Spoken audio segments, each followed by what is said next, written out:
Bapa, terima kasih kami bisa ada hari ini semua karena berkat-Mu, semua karena kebaikan-Mu. Tidak ada apapun, satu hal apapun yang kami lakukan yang membuat kami layak menerima semua perlakuan ini dari Tuhan. Sekalipun hidup kami tidak sempurna, tapi kalau kami hitung berkat-Mu satu persatu, kami terkagum-kagum karena Tuhan tidak pernah meninggalkan kami. Terima kasih ya Tuhan, Kau menjadikan kami biji mata-Mu. Engkau sangat baik Tuhan Yesus. Engkau sangat mulia. Kami bersyukur memiliki Tuhan seperti Engkau. Kami bergembira karena kami sudah menjadi anak-anak-Mu dan nama kami telah ditulis di dalam kitab kehidupan-Mu di sorga. Terima kasih untuk keselamatan keluarga kami, bagi setiap anggota keluarga kami yang sudah dalam Tuhan. Kami tidak akan pernah meremehkan fakta itu, bahwa itu adalah sebuah sukacita yang tidak tergantikan kalau seluruh keluarga sudah di dalam Kristus. Makasih untuk tubuh yang sehat, kami masih bisa datang ke gereja tanpa infus. Kami bersyukur kepadamu sekalipun mungkin ada keluhan di sana sini, pundak gak enak, atau mungkin masih ada satu dua hal penyakit yang mengidap di tubuh kami, tetapi kami percaya Tuhan pasti bisa menyembuhkan. Kami datang ke gereja masih bisa utuh seperti ini, semua hanyalah anugerah-Mu. Terima kasih Tuhan. Pagi yang indah ini ya Tuhan Yesus. Makasih kami masih bisa melihat masa depan kami, sekalipun masih ada rasa takut, tapi kami masih bisa melihat masa depan kami dengan masih bisa percaya. Masih bisa berdoa, melebihi sekedar doa sebelum makan. Kami bisa bergumul agar firman-Mu terjadi dalam hidup kami. Meskipun kami merasa pas-pasan saja, tapi kalau kami masih bisa percaya, itu adalah kasih karunia. Terima kasih ya Tuhan, Engkau baik sekali. Engkau mulia sekali. Engkau sungguh layak ditinggi dan dipuja dan ditinggikan. Kami datang kemari untuk belajar firman-Mu.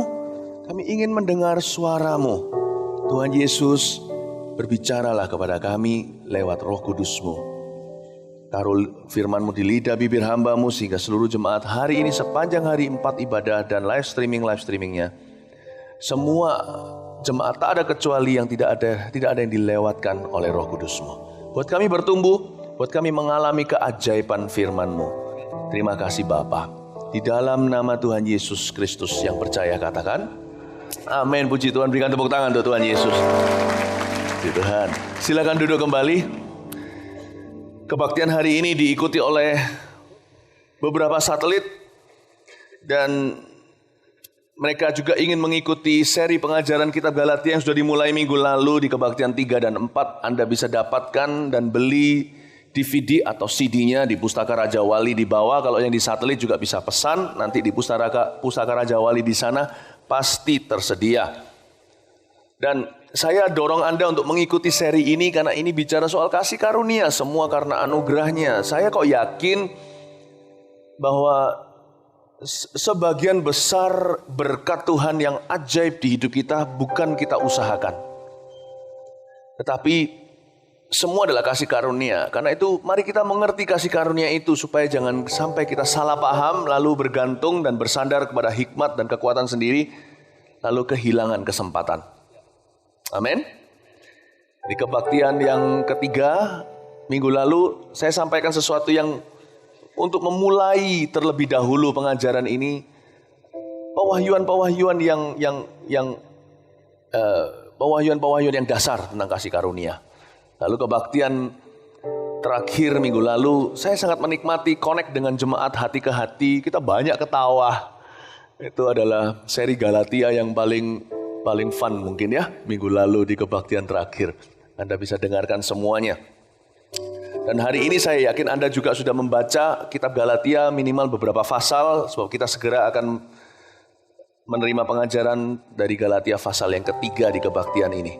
Tapi sebelumnya izinkan saya untuk menyapa dulu satelit-satelit yang ikut dengan kita. Ibadah 1 diikuti oleh satelit Jemur Sari Surabaya, satelit Kalau yang mendengarkan dari Jemur Sari, coba lambaikan tangan di lembur Jemur Sari, ya. Dengan iman saya bisa lihat Anda, ya. Kita semua juga bisa lihat Anda. Beri tepuk tangan dong sama mereka. Kalau saya sebut tepuk tangan, ya, mereka adalah anak-anak Cempaka, Satelit Klampis. Berikan tepuk tangan. Shalom. Satelit Wiyung. Ya, kasih tepuk tangan. Saya mau memberikan salam gaya Pak Yohanes. Shalom, ya. Satelit Tulungagung, wow, jauh-jauh juga ikut live streaming. Jombang, GMS Jombang dan GMS Jember. Oh, missing you all. Sangat kangen dengan Anda semua. Berikan tepuk tangan yang meriah untuk mereka. Haleluya. Puji Tuhan, ya.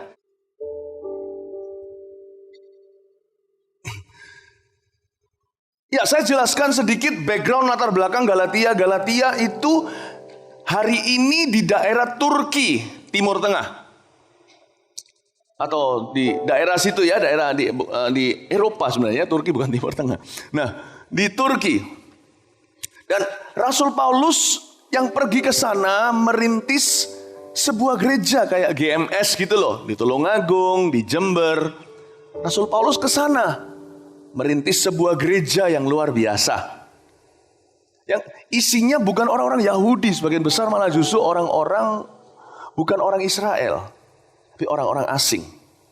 Nah, Rasul Paulus pada waktu menulis surat Galatia, dia berusia 15 tahun sebagai orang Kristen. Masih relatif muda. Tapi dia sudah begitu dipakai oleh Allah. Itulah kerinduan setiap kita, bukan? Siapa di sini jadi orang Kristen 25 tahun? Harusnya bukan kita membandingkan diri dengan orang, tapi janganlah suka banding-bandingkan dengan orang lain. Tapi kalau memang kita harus membandingkan diri, please bandingkan dengan orang yang di atas kita. Bukan supaya kita nggak bersyukur. Kalau mau bersyukur, bandingkan dengan orang di bawah kita. Tapi kalau kita mau maju di dalam Tuhan, kita harus bandingkan dengan orang yang di atas kita. Kalau dia memperoleh kasih karunia, saya pasti juga. Karena Allah kita tidak pernah memandang bulu. Amin. Tuhan kita itu nggak seperti Ishak. Kalau dia mau memberkati, dia mau raba dulu bulu tangan seseorang, Esau atau Yakub. Tuhan memang nggak pandang bulu. Tangan berbulu atau nggak berbulu, Tuhan berkati asal beriman. Apa hubungannya? Nggak ada sih, ya. Ini sedikit juk nggak berarti pagi hari. Halo, Anda semua masih hidup di sini? Tuh kanan kiri koyak-koyakan katakan jangan serius-serius begitu dong, ya. Oke, ya. Nah, kita harusnya membandingkan diri dengan orang yang di atas kita. Dan berkata, kalau dia bisa, aku bisa. Saya juga loh bandingkan diri dengan orang di atas saya. Hari ini kalau saya lihat anak-anak AOG, saya berkata, wow. Saya lihat ini anak-anak, saya selalu merasa kalah sama mereka. Karena saya melayani Tuhan sepenuh waktu saya umur 18 tahun. Mereka sudah dari umur 14 tahun. Saya bilang saya kalah. Kalau saya lihat mereka, saya jadi diingatkan Tuhan untuk tidak boleh slow down atau tidak boleh pelan. Jangan-jangan anak umur 13 tahun akan membalap iman saya suatu hari. Kita harus berlomba-lomba. Karena itu saya minta, saya dorong Anda semuanya untuk melihat ke atas. Bukan melihat orang yang lebih kaya, bukan. Tapi kenapa dia bisa begitu dipakai Tuhan? Kenapa dia bisa begitu diberkati Tuhan? Kenapa Tuhan itu kok nyata di hidupnya? Jangan cepat minder, jangan cepat down. Pelajari rahasianya. Dan rahasia Rasul Paulus terletak dalam dua kata ini. Kasih karunia. Nah, saya mau bicara di pasal 3. Bagaimana menikmati kasih karunia. Kebanyakan orang Kristen gak punya karunia menikmati. Saya ajari gimana menikmati. Gimana kita menikmati Tuhan kita. Gimana kita nikmati iman Kristiani kita. Gimana kita menikmati persekutuan kita dengan Tuhan Yesus. Kebanyakan kita betul-betul tidak tahu bagaimana menikmati. Karena itu kita ngomel melulu. Nah, kita baca ayat pertama. Hai orang-orang Galatia yang bodoh. Siapakah yang telah mempesona kamu? Bukankah Yesus Kristus disalibkan itu telah dilukiskan dengan terang di depanmu? Berhenti sebentar. Ini dia. Bagaimana caranya kita menikmati kasih karunia? Adalah kalau mata kita tertuju kepada Yesus saja. Tertuju pada Tuhan Yesus. Ini Paulus memulai suratnya rada enak. Hai orang Galatia yang bodoh. Ini pengkhotbah yang bodoh-bodohin jemaatnya. Bukan karena dia benci mereka, tapi karena sayang mereka, dicambuk sedikit agar maju. Siapa yang sudah mempesona kamu? Kata pesona itu bagus sekali. Saya tanya, berapa umur rohani Anda? Siapa di sini yang sudah kenal Tuhan lebih dari 10 tahun? Angkat tangan. Gak apa-apa, jangan malu. Saya juga kok.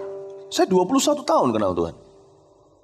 Siapa di sini yang sudah kenal Tuhan lebih dari 20 tahun seperti saya? Angkat tangan. Wow. Pertanyaannya sekarang adalah, siapa sekarang hari ini yang paling mempesonamu? Masih Yesus gak seperti pada hari itu ketika engkau lahir baru? Ada orang ngomong gini sama saya, kenapa ya orang yang baru terima Tuhan itu minta apa aja dikasih? Pernah gak? Saya kalau kita dengar kesaksian tetangga kita nih, baru terima Tuhan, dia kesaksian dengan nangis dan berkata, aku berdoa langsung dikasih begini. Tuhan itu menyatakan, menunjukkan kebaikannya atas keluarga aku, hingga suamiku juga akhirnya tercelikkan mata rohaninya dan percaya. Bukan, Tuhan itu bukan manis di depan, lalu setelah pahit sepah dibuang. Enggak. Ada sesuatu tentang new believers atau baby believers atau baby Christians. Ada sesuatu kondisi hati mereka yang begitu lugu, yaitu orang-orang yang baru percaya atau bayi rohani, yang membuat mereka itu bergantung sama Tuhan itu 100%. Nah, sedangkan kita yang semakin hari merasa diri semakin tahu ini, semakin bersandar kepada kekuatan kita sendiri. Terjadi kelunturan. Kalau bayi rohani itu biasanya mereka terharu sama Kristus. Mereka nangis berkata, aku cinta Tuhan. Sekarang kita yang sudah lama mengenal Tuhan, kalau nggak hati-hati, kita mulai meninggalkan kasih mula-mula itu. Kasih setiamu yang kurasakan lebih tinggi dari langit biru. Kebaikanmu yang telah kau nyatakan lebih dalam dari lautan. Berkat-Mu yang telah ku terima. Lagu aslinya bunyinya gini, sempat membuatku terpesona. Tunggu sebentar di sana, pause. Nanti kita mulai dari bait ini. Itu masalah kita, sempat membuat terpesona, berarti enggak lagi. Iya, itu sempat, Yesus sempat membuatku terpesona, tapi sekarang udah enggak lagi. Makanya saya kalau nyanyikan lagu ini, sekalipun ini bukan lagu ciptaan saya, jangan pindah. Sekalipun bukan lagu ciptaan saya minta izin sama penciptanya untuk mengubahnya sedikit. Berkat-Mu yang telah ku terima. Kita lanjut lagi. Selalu membuatku terpesona. Apa yang tak pernah ku pikirkan. Ini berkatnya bayi rohani. Itu yang kau sediakan bagiku. Ini kondisi hatinya. Inilah seruan hati seorang anak. Siapakah aku ini Tuhan? Jadi biji mata-Mu. Dengan apakah ku balas Tuhan selain puji dan sembah Kau? Merasa begitu miskin rohaninya, dengan apa aku balas kalau bukan hanya dengan puji dan menyembah? Bukan berarti dia tidak memberikan perpuluhan, jangan salah. Tapi dia nggak sok kalau bisa memberi sesuatu, dia tahu itu cuma mengembalikan. Kalau kita kan lain sekarang. Oh, perpuluhanku yang besarkan gereja itu. Oh, pelayananku yang membuat departemen itu maju. Sikap hati itu sudah tidak menjadikan Yesus pusat pesona, tapi diri sendiri, makanya kehilangan kasih karunia. Makanya susah sekali. Makanya susah sekali namanya tingkap langit itu terbuka buat kita. Bukan karena kita nggak layak menerimanya. Nggak ada orang yang layak toh. Tapi karena kita merasa layak. Dan kita merasa kita bisa layak dengan kekuatan kita. Makanya Tuhan sudah tidak bekerja atau kurang bekerja. Makanya bayi rohani itu minta apa aja kok dapat. Karena mereka bergantung sama Bapa. Hati-hati, peliharalah keluguan spirit. Janganlah berubah. Sama seperti seorang istri berkata sama suaminya, sayangku, jangan pernah berubah terhadap aku. Tuhan berkata kepada kita, Jangan pernah berubah, hai istriku, mempelaiku gerejaku. Amin, Bapak Ibu Saudara, siapa yang mempesonamu sekarang? Siapa yang mempesonamu? Ada waktunya di mana waktu saya baru kenal lahir Tuhan, lahir baru, sangatlah mudah untuk saya masuk hadirat Allah dan berkata, semua yang ku alami tadi, semuanya yang baik, yang buruk, semua saya aku letakkan. Aku hanya ingin menyembahmu. Itu gampang buat bayi rohani. Aku letakkan semuanya Tuhan, aku cuma mau menyembahmu. Sekarang kalau kita dapat masalah, kita berusaha dulu baru masuk hadirat Allah. Maksudnya apa? Nanti Tuhan kalau sudah selesai urusan bisnisku ini yang sekarang rumit, baru aku mau sungguh-sungguh dengan Engkau, atau baru sungguh-sungguh. Aduh, mencoba bayar Tuhan. Gaya lagi. Aku gak layak, Pak Yusuf, saya gak mau ke gereja, gak layak. Saya bukannya gak layak, justru harus masuk ke hadirat Tuhan. Sekarang kita gaya sekali. Aku nih loh, masalah ini, tunggu dulu. Hutangku ini loh, piutang. Ya, jadi orang yang hutang sama aku belum dikembaliin. Tunggu dulu sampai itu terjadi, baru aku mau berdoa. Berdoa. Baru mau mendoakan jiwa-jiwa. Karena itulah, kasih karunia itu susah temukan jalan masuk. Bukan karena kasih karunia itu nggak ada, atau kasih karunia itu perlu dibeli. Enggak, dia perlu jalan masuk, dan dia nggak temukan di hati yang keras, di hati yang dingin, tidak lagi terpesona, tapi sempat membuatmu terpesona sebentar saja. Seperti tanaman yang barusan bertumbuh, kena terik matahari, layulah di ladangnya. Demikianlah cintamu dan cintaku dan imanmu dan imanku kepada Yesus. Makanya bayi rohani yang masih terpesona sama Tuhan, mudah dapat susu, mudah dapat nutrisi. Perhatikan kondisi hatimu hari ini. Kasih karunia itu harus menemukan jalan masuk. Dan itu adalah melalui hati, bukan melalui otak kita. Apakah Yesus masih membuatmu terpesona? Ayat yang kedua, hanya ini yang hendak ku ketahui daripada kamu. Adakah kamu telah menerima roh karena melakukan hukum Taurat, atau karena percaya kepada pemberitaan Injil? Adakah kamu sebodoh itu? Kamu telah memulai dengan roh, maukah kamu sekarang mengakhirinya dalam daging? Sia-siakah semua yang telah kamu alami sebanyak itu? Masa sia-sia? Ayat-ayat sampai ayat 4 yang kita barusan baca, kemungkinan background story, cerita latar belakangnya adalah orang-orang Galatia, sebagian di antara mereka yang menjadi jemaat pertama Paulus, kemungkinan besar pernah datang pada saat ke Yerusalem ketika Pentakosta. Dan mereka mengalami baptisan Roh Kudus di sana. Setelah 120 orang itu berbicara dalam bahasa roh, 3.000 orang percaya. Mereka mungkin salah satu daripada mereka ditemukan di antara 3.000 orang dan ribuan orang yang dijamah Tuhan. Oh enggak cuma 3.000 orang yang dijamah Tuhan. Banyak sekali, 3.000 orang itu jemaat mula-mula pertumbuhan gerejanya. Tapi yang datang banyak sekali yang dijamah Tuhan. Saya percaya orang-orang Galatia ini yang menjadi jemaat mula-mulanya di Turki, mereka benih-benih gereja itu, orang-orang awal pernah pergi ke Yerusalem dan kebetulan pas Pentakosta dijamah Tuhan, dan mereka tidak mengusahakan dengan jeripaya mereka datang lugu, mereka pulang penuh dengan Roh Kudus. Jadi Paulus ngingetin mereka, masa kamu sebodoh itu?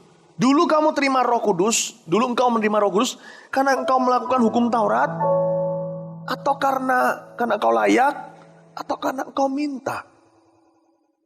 Dan Paulus berkata, bukankah karena Tuhan memberikanmu cuman secara cuma-cuma, engkau tidak perlu membayar apa-apa? Paulus mengingatkan mereka bahwa kasih karunia tidak bisa dibeli. Karena itu kita lihat ayat yang kelima, saya jelaskan kesalahan orang Kristen pada umumnya. Jadi bagaimanakah sekarang? Apakah ia Tuhan yang menganugerahkan roh kepada kamu dengan berlimpah-limpah dan bahkan melakukan mujizat di antara kamu, berbuat demikian karena kamu melakukan hukum Taurat, atau karena kamu percaya kepada pemberitaan Injil? Catat baik-baik di dalam hati dan pikiran kita, jangan pernah memberi Tuhan tips. atau service charge. Jangan pernah kasih Tuhan uang kecil. Anda mau menerima kasih karunia, menerima roh yang berlimpah-limpah, menerima mujizatnya, pernyataan mujizatnya. Yang Anda dan saya perlu lakukan adalah berikan hatimu seutuhnya. Itu saja. Maka segala berkatnya itu akan free dikasih ke kita. Bukan karena usaha kita. Kasih aja hati kita itu seutuh, sepenuhnya, seluruhnya. Ya kalau hidup sih apa kata ya. Siapa di antara kita termasuk full timer yang telah memberi hidup, notabene katanya memberikan hidup untuk Tuhan sepenuhnya. Kita aja yang full timer masih bergumul dari waktu ke waktu untuk memberi hati kita seluruhnya. Kadang-kadang hati kita masih terpikat dengan 1-2 hal di hidup ini. Betul kan? Sekalipun full timer yang sudah dipanggil hidupnya hidup sepenuh waktu untuk melayani Yesus, kadang-kadang masih susah mengampuni orang yang bersalah kepadanya di dalam pelayanan. Kalau hidup apa kata ya? Mana ada orang yang bisa klaim, hidupku semuanya seutuhnya sudah dimiliki Yesus. Memang dia berhak, tapi tidak semua kita serahkan kan? Terus terang di antara kita sekarang ini sedikit banyak masih ada 1-2 hal yang kita masih pegang erat-erat, susah dibentuk Tuhan. Kalau hidup apa kata? Gak ada orang bisa menyombongkan diri dan berkata, oh Tuhan memberiku kasih karunia, roh yang berlimpah-limpah. Urapan maksudnya, apapun yang kulakukan urapannya kental, urapannya besar, bisnisku diurapi, pernikahanku diurapi, dan bahkan memberikan penyataan mujizat-mujizat yang tidak aku duga, karena aku menyerahkan hidupku sepenuhnya. Saya sendiri juga gak berani ngomong begitu, karena saya gak yakin hidup saya sudah sungguh-sungguh hari ini 100% saya serahkan pada Tuhan. Buktinya kadang-kadang Tuhan masih harus ketok hati saya dan berkata, Philip kamu sombong, ayo rendah hati. Berarti kan masih ada satu bagian di dalam diri saya yang belum saya serahkan dari waktu ke waktu pada Tuhan. Tuhan harus bentuk dan hancurkan lagi dan lagi.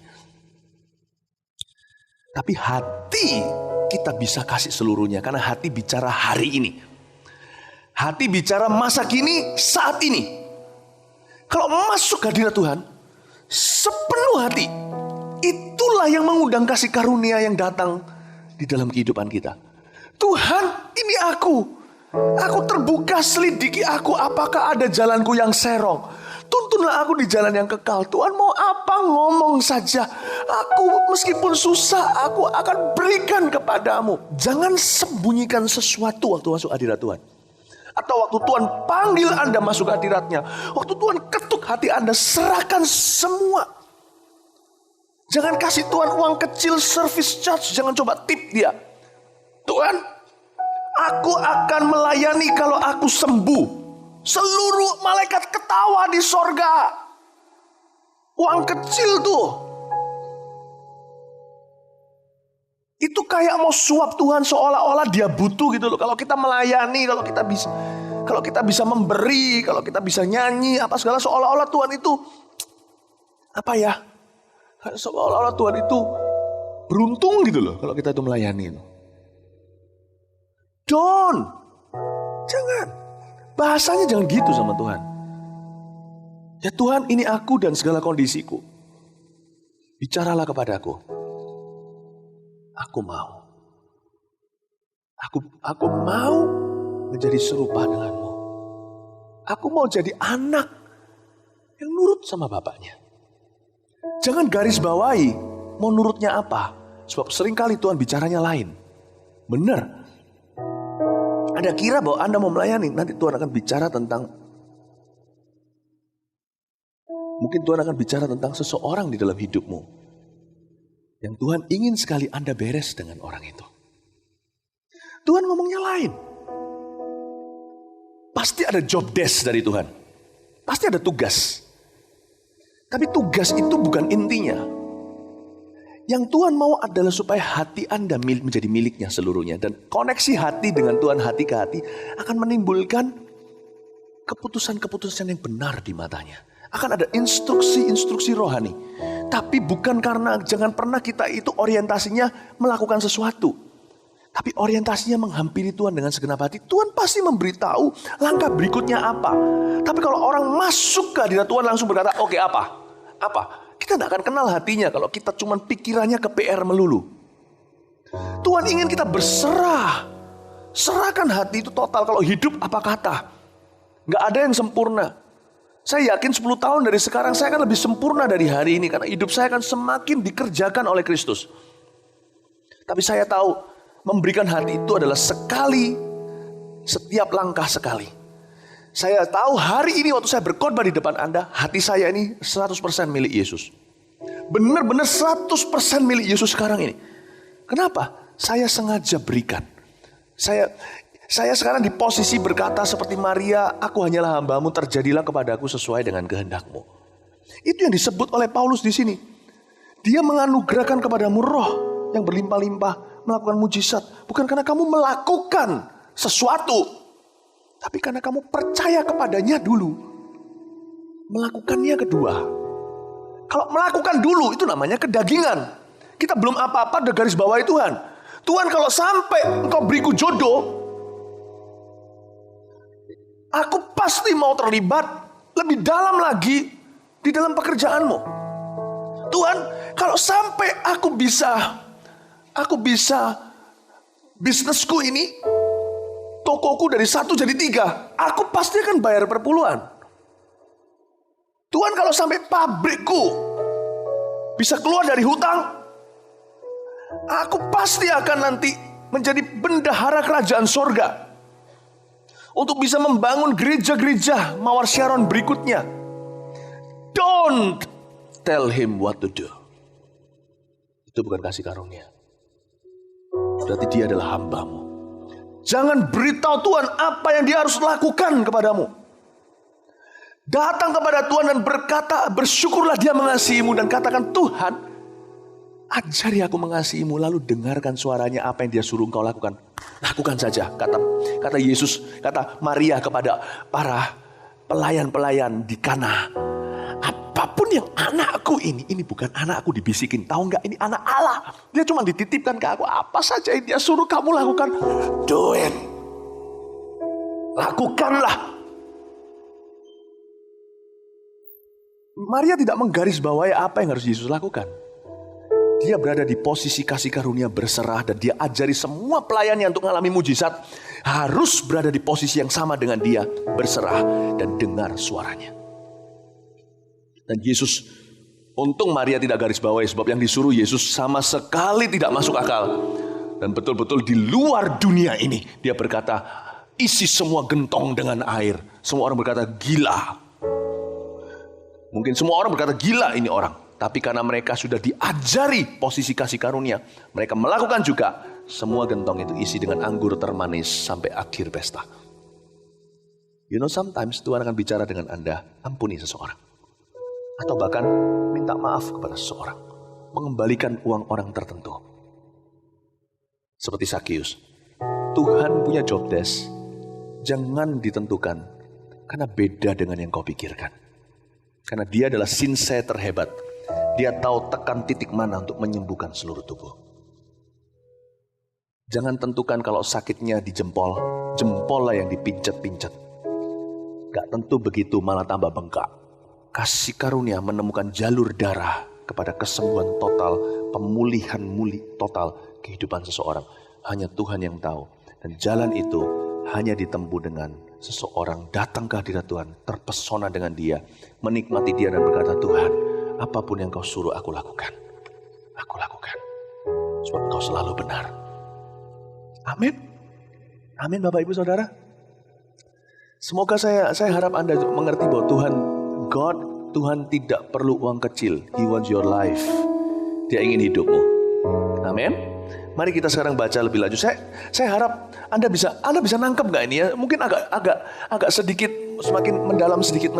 Semoga Anda bisa pelan-pelan saya tuntun ke air yang lebih dalam, di mana banyak ikan dan kasih karunia di sana. Saya harap Anda bisa mengerti bahwa saya bicara tentang di dunia ini. Saya tahu ada dokter yang namanya super spesialis hati. Super spesialis jantung maksudnya. Kok ada ya? Nggak cuma spesialis tapi juga super spesialis. Itu berarti super banget. Setahu saya ada dokter, saya kenal beberapa yang dia dari jantung itu cuma jantung itu udah kecil ya. Dia cuma ambil sebagian jantung itu dan dia super spesialis seumur hidup. Survei, riset, belajar, praktek cuma di area kecil bagian jantung itu dikembangkan jadi karir yang luar biasa.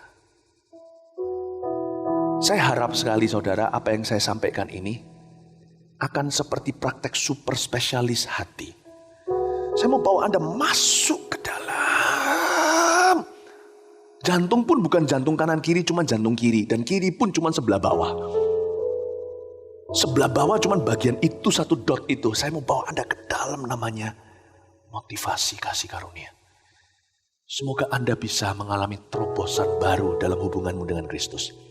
Dan terobosan itu nanti akan membuat seluruh terobosan yang lain dalam hidupmu. Amin Bapak Ibu Saudara. Jangan pernah beli Tuhan. Jangan doa gaya gitu lagi. Itu membuat seluruh malaikat tersinggung luar biasa. Tuhan kalau begini aku begitu. Jangan begitu. Masuk hadirat Tuhan berkata, Tuhan terjadilah kehendak-Mu. Dan hanya orang yang terpesona dengan Tuhan yang punya keberanian berkata, terjadilah atasku menurut perkataan-Mu. Amin. Amin. Makanya perintah pertama apa? Ampuni, betul? Perintah pertama apa? Memberi. Perintah pertama apa? Menginjil? Bukan. Kasihilah Tuhan Allahmu dengan segenap hatimu. Itu perintah pertama. Sebab Tuhan tahu perintah berikutnya bergantung dengan perintah pertama. Bukankah itu kan? Semua hukum Taurat dan kitab Nabi bergantung dari perintah pertama. Mau tahu kenapa enggak? Kalau perintah pertama itu tidak bisa dilalui, tidak bisa dikerjakan, tidak mungkin orang mau melakukan kehendak Tuhan perintah berikutnya. Hanya mereka yang bisa lulus perintah pertama yang bisa dengan mudah melalui 99 perintah berikutnya. Karena Tuhan tahu hanya orang yang terpesona yang akan melakukan kehendaknya. Karena itu kasihlah Tuhan Allahmu dengan segenap hatimu. Tuhan itu hebat, prioritasnya jelas. Perintah pertama itu kasih dulu. Kalau orang mau melewati itu, langsung melakukan perintahnya yang lain, bukan kasih, itu Farisi. Pura-pura doang. Hatinya menjauh dari Allah. Karena itu saya mau ajarkan kepada Anda satu hal. Kalau masuk hadirat Tuhan, bagaimana menikmati kasih karunia? Nikmati Yesus. Nikmati kasihnya atas hidupmu dan kasih Dia. Ya, kita lanjutkan lagi. Anda diberkati oleh Tuhan. Secara itu jugalah Abraham percaya kepada Allah. Ayat 6. Maka Allah memperhitungkan hal itu kepadanya sebagai kebenaran. Jadi kamu lihat bahwa mereka yang hidup dari iman, mereka itulah anak-anak Abraham. Dan kitab suci yang sebelumnya mengetahui bahwa Allah membenarkan orang-orang bukan Yahudi oleh karena iman, telah terlebih dahulu memberitakan Injil kepada Abraham. Olehmu segala bangsa akan diberkati. Jadi mereka yang hidup dari iman, mereka lah yang diberkati bersama-sama dengan Abraham yang beriman itu.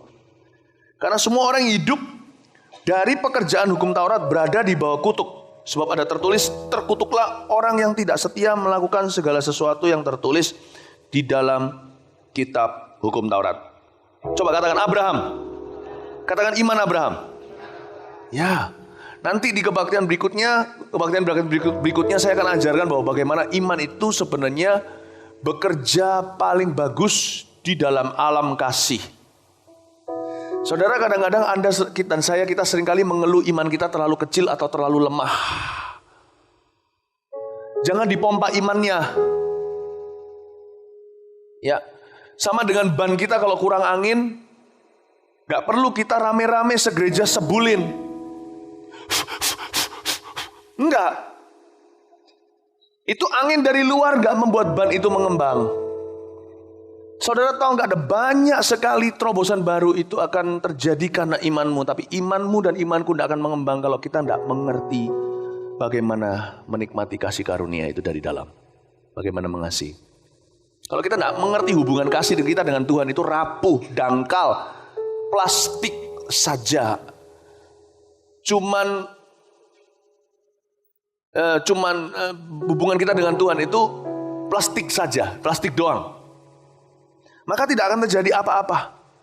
Iman Abraham tidak berfungsi seperti itu. Seperti hari ini banyak orang Kristen ngiman-imani.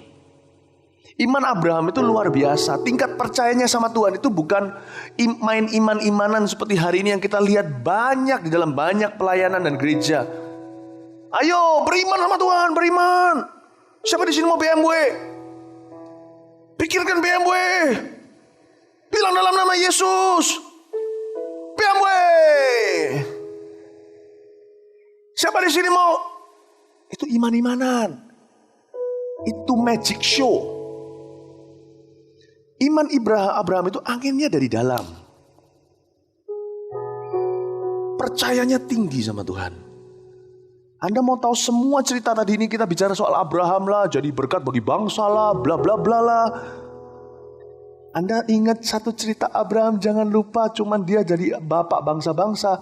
Tapi sebelum dia bapak bangsa-bangsa, dia bapak seorang putra namanya Ishak, dan dia harus persembahkan Ishak di atas gunung. Dia harus persembahkan Ishak di atas gunung. Dia percaya sama Tuhan. Karena dia pemberian hidupnya itu, percayanya itu sama Tuhan kayak begitu Tuhan kasih semuanya itu free sama dia. Semua itu free. Saudara-saudara jangan pernah lagi saya sama Tuhan itu bayar mau urusan di depan. Saya sama Tuhan mau urusan di depan. Saya berkata, Tuhan bentuklah aku gak sempurna, tapi aku bisa janjikan satu hal, aku bisa garansi satu perkara, engkau tidak perlu ragu, yaitu aku akan memberikan kepadamu setiap saat. Ketika engkau sadarkan dan panggil lagi, selalu kuberikan hatiku ini sepenuhnya kepadamu. Itu satu garansi kau bisa dapat dari Philip. Saya bilang gitu sama Tuhan Yesus. Aku bukan orang sempurna, tapi I will follow you wholeheartedly. Akan mengikutmu dengan segenap hati. Wholeheartedly. Saya berkata sama Tuhan, Tuhan, ya, aku minta semua itu jelas di depan. Aku kasih hidup, yang saya sebut kasih hidup itu bukan berarti jadi full timer. So, banyak full timer yang hidupnya gak dikasih ke Tuhan. Ya. Buat apa jadi full timer lalu habis itu saling menjelekkan, saling membenci, mendengki. Jadi bukan ke profesi. Saya ngomong sama Tuhan Yesus begini, Tuhan, aku mau berikan hidupku kepadamu. Sungguh-sungguh mengabdimu dengan hidup. Bukan cuma datang ke gereja ibadah, memungkiri kekuatannya yaitu kasih karunia. Aku mau mengabdimu dengan hidup. Saya gak mau jadi jemaat biasa. Jadi kalau ada jemaat GMS yang mau cuma jadi jemaat biasa, itu keputusan Anda. Saya gak mau. Bukan karena saya pendeta, tapi karena saya mengerti bagaimana menikmati kasih karunia. Kasih karunia tidak boleh dinikmati cuma minggu pagi. Kasih karunia itu for life, untuk hidupku. Aku mau ikut Tuhan itu segenap hati, segenap jiwa. Saya bilang sama Tuhan, aku akan mengikutmu seperti itu. Aku berikan hidup. Kita jelas di depan. Berarti segala berkatmu nanti untuk hidupku itu semuanya free. Kalau Anda jadi hamba, kalau Anda jadi pelayan, pegawai, staff, nggak bisa free. Anda bukan ahli waris. Hubungan dengan bos, hubungan jasa dan upah. Anda kerjanya sekian lama, dinilai per jam. Atau dinilai sesuai dengan prestasi, kenaikan gaji, segala. Apapun yang Anda lakukan, Anda tidak mungkin bisa menjadi keluarga kalau Anda adalah pegawai. Betul? Tapi kalau anak kan lain. Apalagi contohnya kalau istri. Saudara tahu, kalau Anda menjadi istri seseorang, apa yang dia miliki, semua milikmu. Semua milik. Kalau di Eropa, orang menikah, kenapa kok pernikahan tidak populer di negara yang sekuler itu? Karena kalau sekali menikah, kalau cerai, si suami akan lebih miskin dari si istri. Si istri akan dapat sebagian besar hartanya. Coba bisa bayangin gak? Begitu kuatnya, di negara sekuler aja percaya bahwa pernikahan itu begitu mengikat. Coba bayangin, kalau Anda memberi hidupmu pada Tuhan dan menjadi satu dengan Dia, semua yang Dia miliki kau miliki, semuanya for free. Mobil yang dipakai oleh suami Anda, itu mobil Anda. Anda bisa pakai, supir gak berani tolak Anda. Rumah yang ditinggali dia, itu adalah istanamu. Semua yang dimiliki oleh suami, dimiliki oleh istri. Karena itu laki-laki jangan sembarang menyunting perempuan. Lihat dulu motivasinya apa, apalagi kalau Anda punya banyak harta. atau posisi dan sebagainya. Saya ingin memberitahu kepada Anda dengan Tuhan itu harus jelas di depan. Posisi Anda bukan hamba, Bapak Ibu Saudara. Posisi Anda itu bukan cuma anak Anda mempelai. Apa yang Yesus punya, engkau punya semua. Semua engkau punya.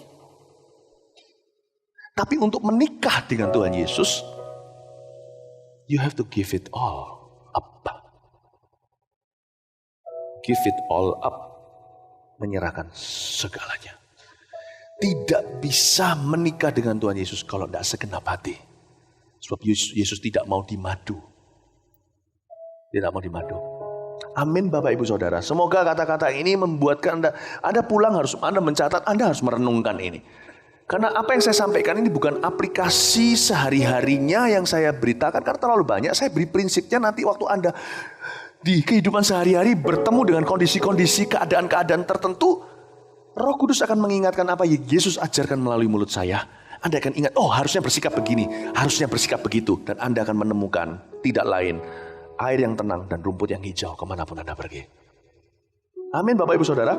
Saya sedang sekarang membangun built-in di dalam kerohanian Anda, kompas sorgawi. Anda tidak bisa menentukan barat, timur, utara, selatan, karena tergantung di mana Anda berdiri, mengarah kemana, tergantung kondisi, keadaan, sikon hidup Anda. Tapi kalau kompas ini Anda tangkap dengan sungguh-sungguh, hari Senin besok ketika Anda masuk kerja, Anda menghadapi suatu keadaan, Anda akan tahu harus berbuat apa. Karena Roh Kudus akan mencerahkan Anda. Ingat satu hal, ikut Yesus lalu wholeheartedly, segenap hati. Itu namanya jelas di depan. Maka segala berkatnya itu for free, sehingga kita tidak perlu lagi berdoa gaya hamba. Kalau engkau kasih ini, aku berimu itu. Gaya jasa dan upah. Enggak. Cuman butuh jadi di hati kita ini, di dalam ruang hati kita ini, udaranya bersih polusi. Sehingga kalau kita minta itu nggak ada tuduhan setan, nggak ada dakwaan lagi. Saya kasih contoh, kemarin saya di Bukit Doa, wah capek banget. Karena di Bukit Doa ini kesempatan setahun sekali saya ketemu dengan semua gembala Mawar Sharon dan juga pastoral timnya. Per gembala bawa 4 orang. Ini sekian ratus orang berkumpul dan ini semuanya adalah pendekar-pendekarnya Mawar Sharon seluruh Indonesia. Jadi sehari-hari bukan cuman saya khotbah cuman 2-3 kali saja, yang lainnya dikasih kesempatan juga. Tapi yang sibuk itu di tengah-tengah, ketemu sama orang ini, belum lagi tugas-tugas yang lain yang harus saya selip-selipkan, jadi nggak istirahat sama sekali. Jadi saya pulang ke Surabaya kemarin, saya langsung rebah di ranjang saya. Dan kedengarannya seperti orang malas, saya tidur non-stop 10 jam. Baru seger tubuh saya. Ya, jam 8 malam saya sudah langsung tidur dah, mendengkur. Sibuk sekali. Saya itu masuk ke Pondok Daud, tempatnya gembala, cottage-nya gembala sidang untuk bisa tinggal dan istirahat. Saya duduk di sana. Aduh, kuncinya dibawa sama keluarga. Dan Bukit Doa nggak ada lift. Jalan lagi ke sana, capek bukan main. Tiba-tiba Roh Kudus berkata, Philip, kalau engkau itu berjalan di dalam poros, kalau engkau tahu engkau itu dibawa kasih karunia, engkau tinggal minta. Kalau tidak ada dakwaan di hatimu, apapun yang kau minta diberi. Oh iya ya Tuhan, tolong Tuhan, aku tidak bisa masuk kamar, tidak bisa istirahat. Aku minta bawakan kunci itu kemari. Ya Pak, thank you ya Pak, dalam nama Yesus. Ding ding ding ding ding ding, datang si Frankie. Kok ini kuncinya kok? Itu gak kebetulan sekali 2 kali loh. Berkali-kali. Enak gitu loh. Saya gak merasa, aku minta gini nih, apakah aku ini mempekerjakan Tuhan. Aku minta begini nih, apa gak keterlaluan, gak asungkan, minta-minta terus sama Tuhan. Ayah, kalau anak ya mintalah. Apa? Yang membuat anak itu minta sungkan karena dia ada dakwaan. Ada dakwaan. Saya ajari Anda untuk memiliki hawa no polusi sorga. Mujizat itu mudah terjadi. Percayalah saya. Very easy. Very easy. Kasih karunia memang dibuat supaya mudah. Karena gak bisa dibeli. Jadi memang harus gampang. Tapi kenapa sekarang kita berpikiran sulit dan susah? Bahwa kekristenan itu sulit sekali. Itulah kutuk hukum Taurat. Gak sulit loh. Jadi orang Kristen itu jadi orang paling mudah di dunia ini. Semua disediakan loh. Minta diberi loh. Kalau Anda dan saya tidak bisa berpikir demikian, belum kenal kasih karunia. It's really easy. Amin Bapak Ibu Saudara. Amin. Kita lihat lagi, saya sudah selesai nggak selesai, saya akan selesaikan tepat waktu. Ayat 11, dan bahwa tidak ada orang yang dibenarkan di hadapan Allah karena melakukan hukum Taurat adalah jelas, karena orang yang benar akan hidup oleh iman. Saya senang ayat 11. Dan bahwa nggak ada orang yang dibenarkan di hadapan Allah karena melakukan hukum Taurat. Gini loh, toh tidak ada orang yang layak. Tidak ada orang yang layak anyway. Paham maksud saya Bapak Ibu Saudara? Saya mau selayak-layak apapun gak pernah cukup layak di hadapan Allah untuk minta satu hal aja. Jadi pumpung sudah toh gak layak. Pokoknya saya serahkan segenap hati saya akan minta sama Tuhan seberani-beraninya. Minta Tuhan 1 talenta dan minta 5 talenta sama susahnya. Sama gak layaknya. Ngurus satu toko dengan ngurus satu pabrik sama rumitnya. Ngurus gereja berjemaat 10 orang dengan gereja berjemaat 1000 orang podo susahnya. Malah kadang-kadang kalau cuma 10 orang lebih susah. Karena harus terus melulu muter-muter opininya ya nomor 1 sampai 10 balik lagi nomor 1 terus ke sana. Minimal kalau 1000 orang itu yang ngomong gantian gitu loh. Saya beritahu sama pendeta-pendeta Mawar Siaran, saya beritahu, Anda gereja kecil, gereja besar sama pusingnya. Kalau saya jadi Anda, saya minta yang besar. Supaya pekerjaan Tuhan cepat selesai. Toh gak ada orang yang layak terima apa-apa dari Tuhan. Jadi mari kita berlomba menikmati kasih karunia-Nya. Saya gak ajarin kita serakah. BMW. Jangan, saya gak ngajarin gitu. Saya ajarin kita kalau sama Tuhan tuh gak perlu sungkan. Apanya yang sungkan? Orang baik pun gak layak kok. Sungkan apa? Jangan sungkan sama Tuhan. Berani kata Ibrani, hampiri tahtanya dengan keberanian. Mau tahu kata berani itu? Artinya nekat. Lihat diri, toh aku gak pernah bisa lebih layak dari temanku atau dia gak bisa lebih layak dari aku. Kalau kamu gak mau menghampiri tahtanya, rugi. Aku hampiri dulu. Gak peduli yang mana, aku akan datang dulu. Toh gak ada yang layak. Beranilah meminta. Amin Bapak Ibu Saudara. Saya ajari sebuah sifat nekat. Kita sudah tinggal di kota yang sudah terkenal bondo nekatnya. Tapi kenapa kalau sama Tuhan malu-malu tersipu-sipu? Saya punya 3 anak. Ketiga-tiganya tidak sempurna. Cinta saya sama mereka masing-masing besar. Saya nggak perlu mereka saling membandingkan mana lebih layak untuk datang ke saya. Masing-masing punya urusannya pribadi dengan saya. Tapi saya lebih senang kalau anak saya berani minta sama papanya daripada cari ke tetangganya. Saya ingin sekali lewat khotbah saya mendorong Anda kayak seorang yang takut-takut sama Tuhan. Saya dorong Anda. Ayo toh berani hampiri tahta Tuhan. Aku tahu kamu tidak layak. Sekalipun aku mungkin bisa lebih layak daripadamu detik ini. Aku bukan tidak membuatku menjadi orang yang layak di hadapan Tuhan. Jikalau orang lain ditolong, saya juga tak tersembunyi kuasa Allah.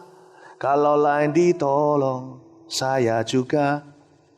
Tangannya terbuka, menunggulah, tak tersembunyi kuasa Allah.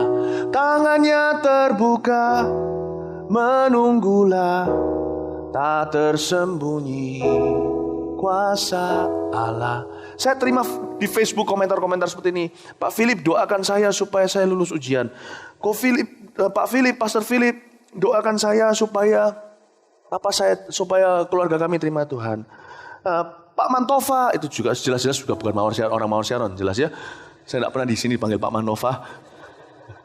Saya tidak pernah sangkal nama belakang saya, tapi Pak Mantova, tolong doakan saya agar doa saya didengar sama Tuhan. Wow. Sejak kapan aku jadi juru selamat? Pengantara antara manusia dan Allah adalah Tuhan Yesus dan Philip Mantova. Ngawur pol. Saya harap semua yang komentar itu bukan cuma Mawar Siaran. Ngapain Anda harus melalui saya? Hampiri dewe. Bukan berarti saya malas berdoa, jangan khawatirlah. Tuhan pasti akan suruh kami berdoa untuk Anda. Tapi rugi kalau Anda tidak deketin dia, Anda tidak akan belajar kasih karunia. Itu maksud saya dorong Anda. Toh, yang namanya Philip Mantova ini juga nggak pernah layak. Bisa jadi saya lebih layak. Tapi tidak menjadikan saya lebih layak. Coba ya, saya ambilkan kotoran anjing dan muntah orang. Anda mau pegang yang mana? Itu cuma antara yang bau dan lebih bau. Gua nggak mau dua-dua. Jadi kalau saya sekali bersihkan, kalau memang saya jadi janitor cleaning service, saya akan bersihkan kedua-duanya pumpung tangan kotor. Pumpung tangan Tuhan sudah kotor. Bersihkan Anda dan saya, kalau yang lain ditolong saya juga. Jangan pernah kalau lihat orang lain terima mujizat, itu pasti untuk dia bukan aku. Itu pikiran apa? Itu pikiran kutuk hukum Taurat. Harusnya kita kalau lihat begitu berlomba, kalau dia ditolong saya juga. Bukan berarti menuntut Tuhan, mana pertolonganmu? Nah itu belum apa-apa, udah gurui Tuhan. Kasih karunia itu kita posisi bawah, dia posisi atas, kita terima, dia beri. Jadi jangan pernah gurui. Apalagi jangan dudukan dia di tempat penghakiman, lalu kita jadi jaksa penuntut. Mana ada terdakwa bisa kasih sesuatu. Yesus dulu terdakwa, meskipun dia gak bersalah. Tapi sekarang dia sudah dibangkitkan. Ketika Yesus waktu disalib, dia gak dalam posisi memberi apa-apa. Dia di posisi mengambil dosa kita. Tapi ketika dia dibangkitkan, dia sekarang di atas kita, dia posisi memberi. Jangan dudukan Yesus kembali di kursi terdakwa, dihakimi, diadili oleh Pilatus. Dan kita sekarang yang mengadili dia. Di posisi itu 2000 tahun lalu Yesus gak bisa beri apa-apa. Bahkan orang Farisi ahli Taurat pun tahu kalau dia memang anak Allah.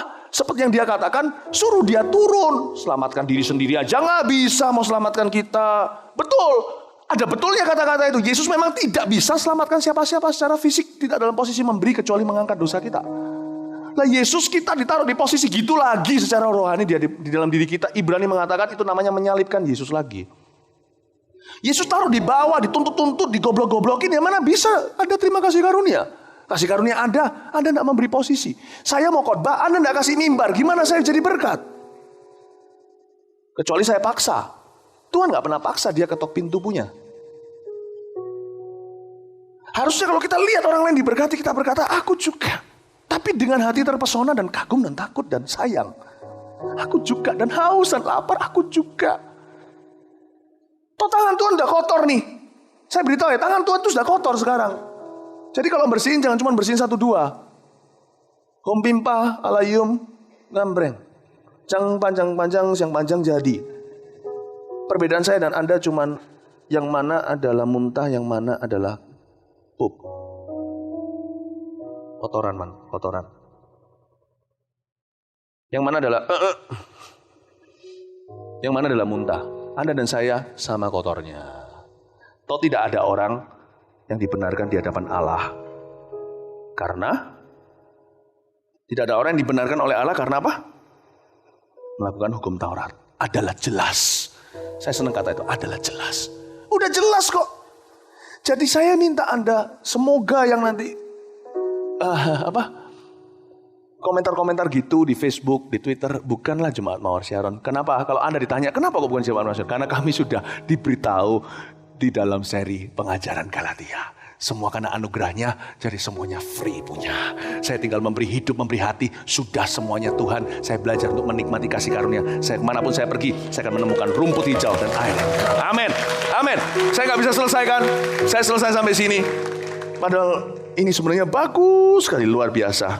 Well, maybe someday. Tetap nanti di kebaktian berikutnya saya lanjutkan langsung ke pasal 4. Dan mungkin suatu saat saya bisa ajarkan sisanya kepada Anda ya. Amin. Video sudah siap. Kita lihat video. Ada diberkati Tuhan enggak? Amin ya. Jadi sekarang di sini siapa yang eligible for a miracle? Siapa yang apa ya? Kalau eligible itu gimana ya? Saya pakai kata layak aja ya. Toh kita nggak ada yang layak kan? Siapa yang layak menerima sebuah mujizat dari Tuhan? Angkat tangan. Iya, begitulah orang yang dilayakkan oleh darah Yesus.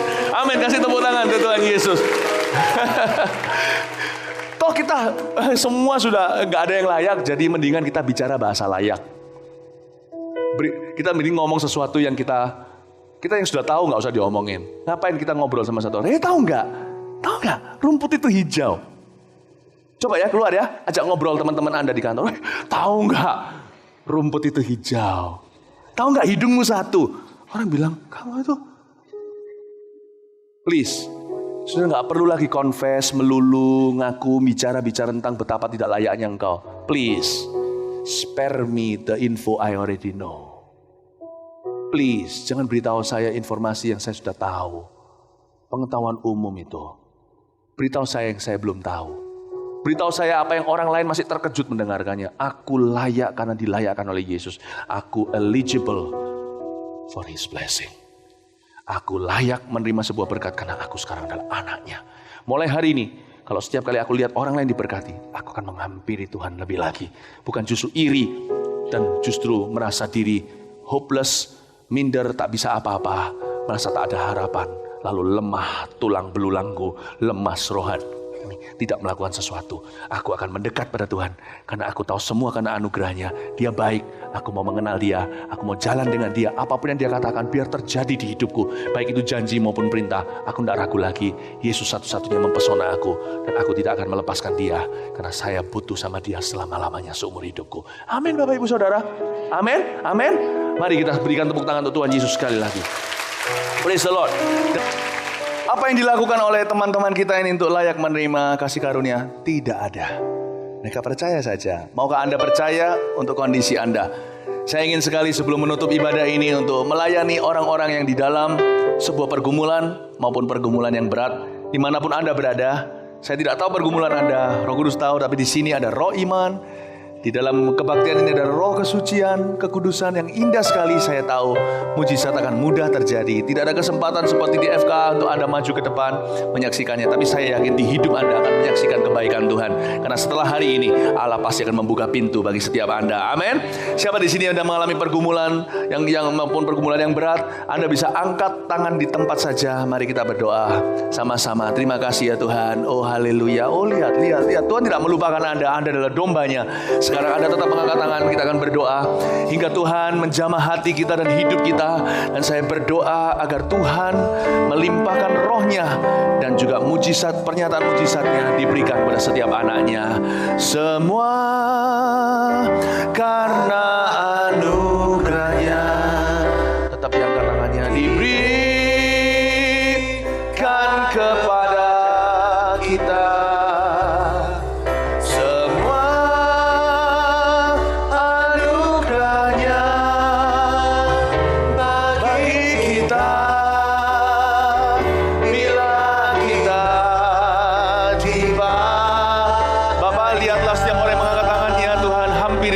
Semua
kecuali angkat tangan.